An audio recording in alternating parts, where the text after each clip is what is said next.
You're standing in a quiet room, phone in your hand. Nothing explosive has happened, no shouting, no insults. Just a short message that left you uneasy. You reread it again, trying to understand why your chest feels tight. You tell yourself you're being sensitive. You tell yourself it's nothing. But your body already knows. That moment right there is the moment you need to stay alert. I want you to hold that scene in your mind, because later I will explain why your body reacts before your thoughts do. And I will also explain why so many women are taught to override that reaction, even when it is trying to protect them. We will come back to both of those. Most people think danger looks loud. They think it looks like rage, cruelty, or obvious control. But the most dangerous psychology sign is subtle. It shows up as confusion. It shows up as you explaining yourself too much. It shows up as you feeling smaller after a conversation that looked calm on the surface. And if you are not paying attention, you will stay far longer than you should, trying to fix something that was never meant to be fixed. Silence feels hard because you were trained to respond, to soothe, to clarify, to make things okay. When you don't reply, when you don't chase, your body feels restless. You feel guilt, you feel fear. You feel the urge to reach out and smooth things over. That discomfort does not mean you are doing something wrong. It means you are stepping out of a familiar pattern.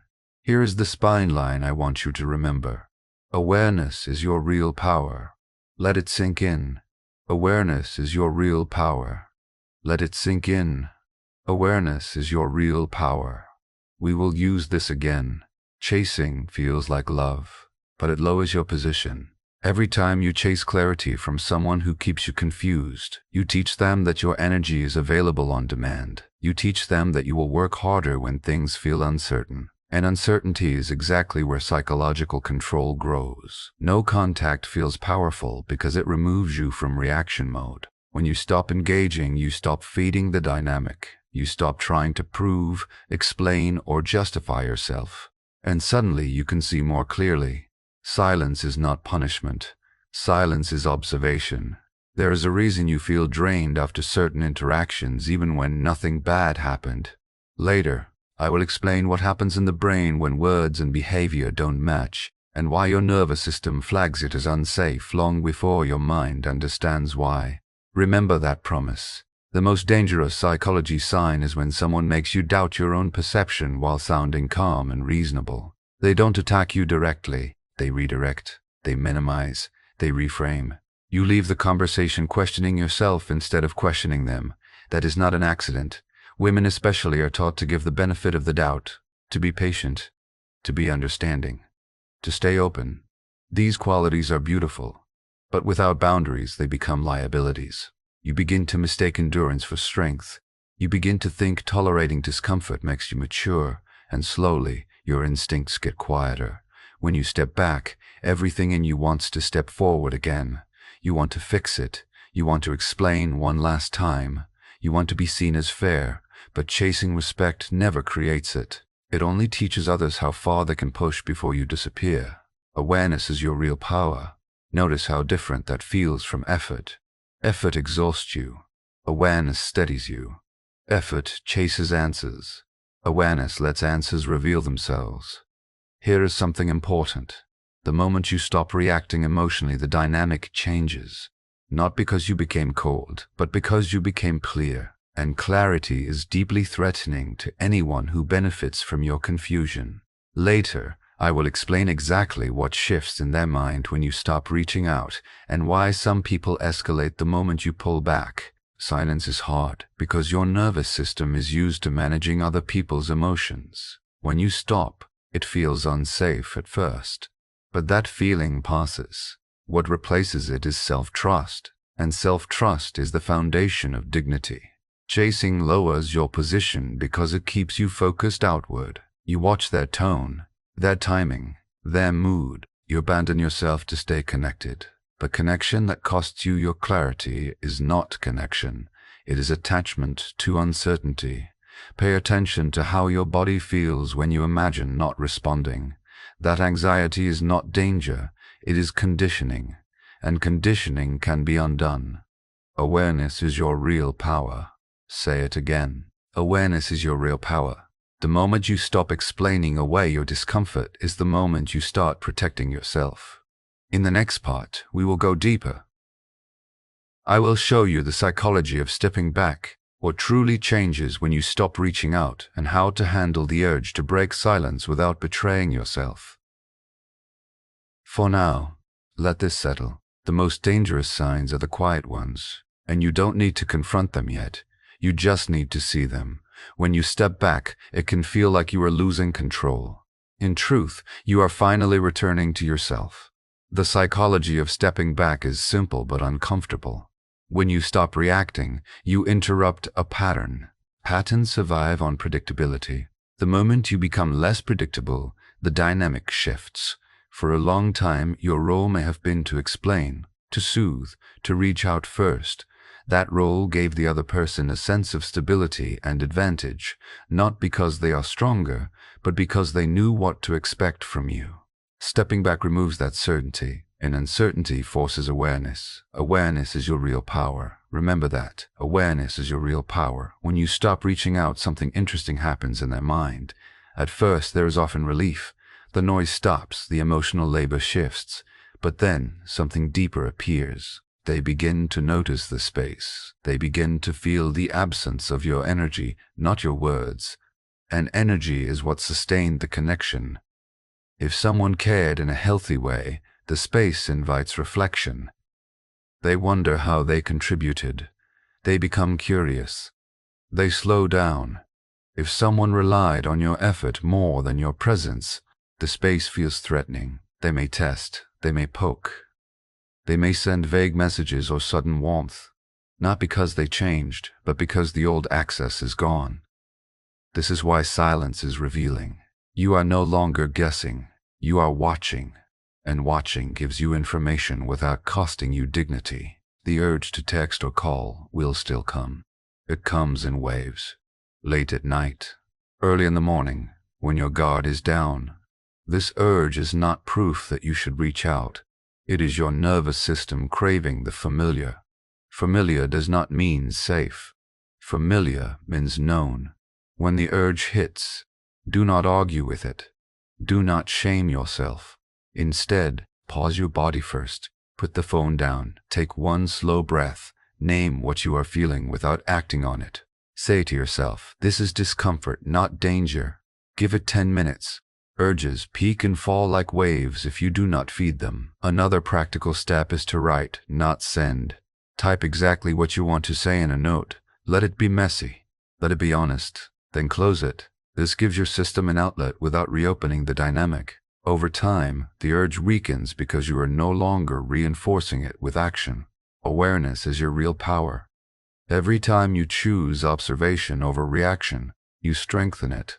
You also need to redirect your daily focus. When you stop chasing, there's empty space. That space can feel frightening if you don't fill it intentionally. Do not fill it with rumination. Fill it with grounding routines. Simple things, movement, structure, care for your body, consistent sleep, nourishment. These stabilize your nervous system so you are not making emotional decisions from depletion. Focus on what brings you back into yourself. Not self-improvement as punishment, but self-return as respect. Ask yourself each day, what helps me feel steady? Do one thing that answers that question. This trains your system to associate calm with safety instead of chaos with connection. What changes most when you stop chasing is not them, it is you. Your mind clears, your reactions slow. You stop personalizing every pause or message. You stop scanning for signs. You begin to trust your own timing again. This is also where truth begins to surface. If someone values you, the space does not erase you.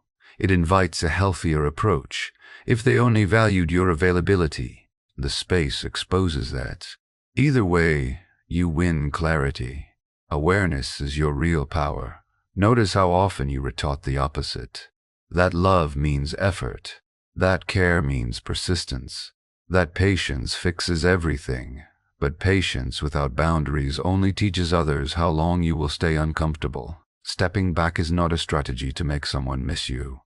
It is a boundary to protect your clarity. If someone comes closer because of it, you will see them more clearly. If they disappear, you will also see the truth you were avoiding. There will be moments when your mind tries to bargain. Just one message, just to be polite, just for closure. Understand this. Closure does not come from another person's response. It comes from your decision to stop abandoning yourself. Awareness is your real power. Each time you choose not to chase, you reinforce self-trust. And self-trust is what allows you to handle any outcome without losing yourself. In the next part, we will talk about what to do if they come back and what to do if they don't. We will talk about boundaries, pace, and standards, and how silence reveals the truth either way. For now, stay here, stay observant, stay grounded. You are not losing anything by stepping back. You are gaining sight. If they come back, this is where many people lose themselves again. Not because they are weak, but because hope rushes in faster than wisdom. If someone returns after you stepped back, your job is not to explain the silence.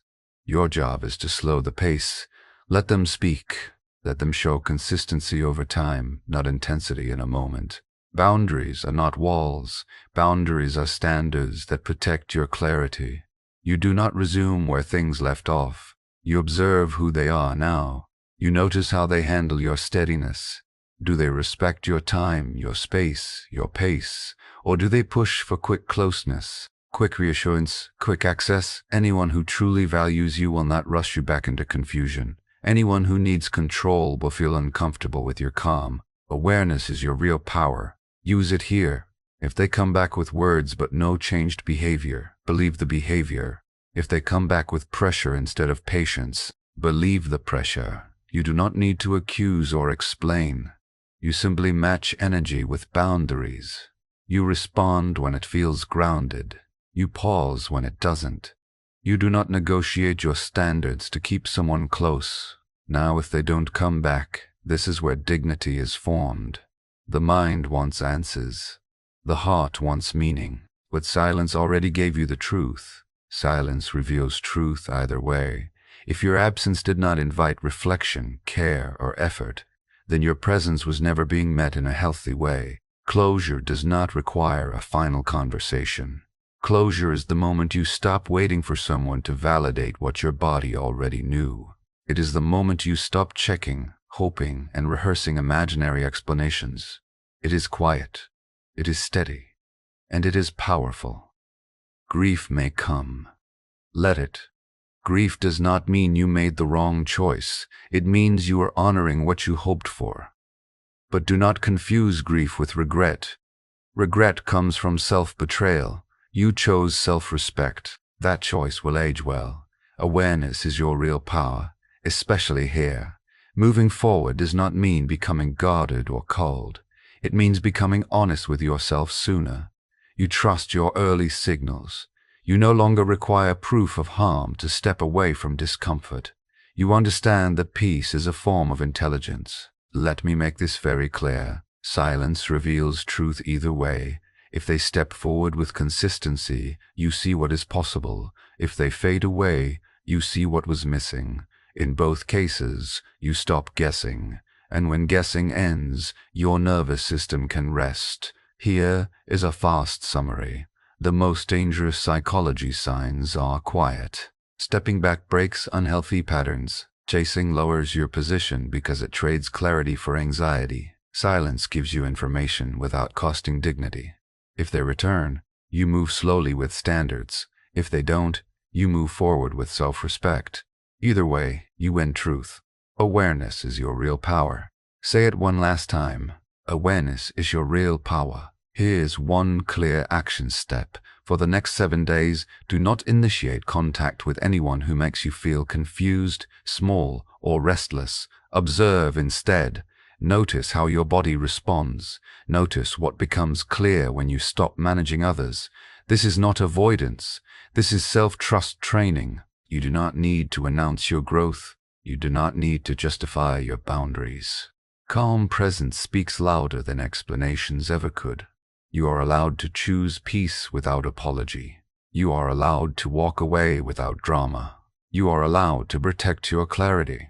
And if this message found you at the right time, watch the next video where we go deeper into how emotionally intelligent women reclaim their power without hardening their hearts.